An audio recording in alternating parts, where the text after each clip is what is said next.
इसलिए मैं कहना चाहता हूं, जो लोग आज उनके बारे में विचार कर रहे हैं, उन्होंने उन विचारों को पढ़ा समझा नहीं।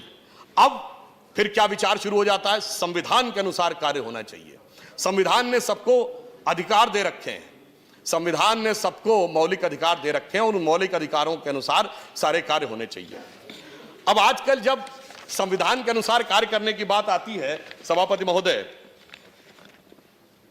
तो मुझे ध्यान आया कि संविधान को देखा जाए, संविधान की मूल प्रति पर भी थोड़ी दृष्टि डाली जाए। जब संविधान के मूल प्रति के उस हिस्से को देखा जिसमें मूल कर्तव्यों, मूल अधिकारों की बात है, तो संविधान सिर्फ एक किताब से लिखी हुई, एक अक्षरों से लिखी हुई किताब नहीं है। वो एक जीवंत प्रेरणा का स्रोत है जिसके अंदर एक मूल्य होते हैं। इसीलिए जब यह संविधान बना तो यह विचार किया गया केवल लिखे हुए शब्दों से नहीं, इसके अंदर कुछ प्रेरणा के स्रोतों की अभिव्यक्ति भी होनी चाहिए। तो उसमें कई चित्र डाले गए और नंदलाल बोस जो कि प्रख्यात चित्रकार थे, उन्होंने डाला। तो मैंने देखा कि जिस हिस्से में अगर आप देखें अधिकारों का वर्णन है, उसके ऊपर चित्र किसका बना है? उसके ऊपर चित्र बना हुआ है भगवान राम का। अगर आज हम ये बात कहें, ये चित्र मैं दिखाना चाहता हूं संविधान की मूल प्रति में, आज भगवान राम का विषय अगर किसी सरकारी पुस्तक के ऊपर भी आ जाए तो मेरे विचार से बहुत बड़ा वितंडावाद खड़ा हो जाएगा। परंतु संविधान निर्माताओं के विचार में सारे अधिकार मर्यादा की सीमा के अनुसार हैं। शायद इसीलिए उन्होंने उस पृष्ठ के ऊपर भगवान राम के उस चित्र को रखा।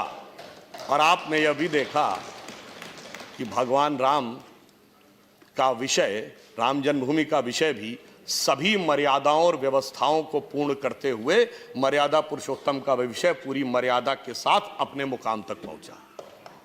परंतु एक बात मेरे मन में आई इसे देखकर कि इस मुकदमे में एक पैरोकार स्वयं श्री रामलला विराजमान थे और श्री रामलला विराजमान 70 साल तक कोर्ट में रहे और उनसे मांगे गए कागज दिखाओ भाई जन्मभूमि के, पूरे कागज दिखाइए, 500 साल पुराने भी सबूत के आधार पर ही होगा। और सभापति महोदय, कागज सिर्फ हिंदी और संस्कृत में नहीं, अंग्रेजी में नहीं, फारसी में भी दिखाने पड़े जो फारसी के कागज थे। और यह प्रमाण है, हमारे विरोधी पक्ष में तो कपिल सिब्बल जी उस विषय में रहे, उन्होंने वो फारसी के कागज देखे होंगे। कहावत है ना, हाथ कंगन को आरसी क्या, पढ़े लिखे को फारसी क्या।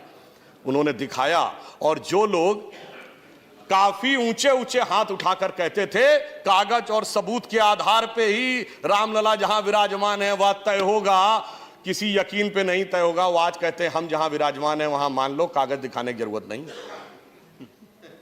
इसे देखकर तो मुझे सभापति जी ऐसा लगता है कि शायद रामचंद्र कह गए सिया से ऐसा कलयुग आएगा कि रामलला तो कागज देंगे, बाकी कोई ना दिखाएगा।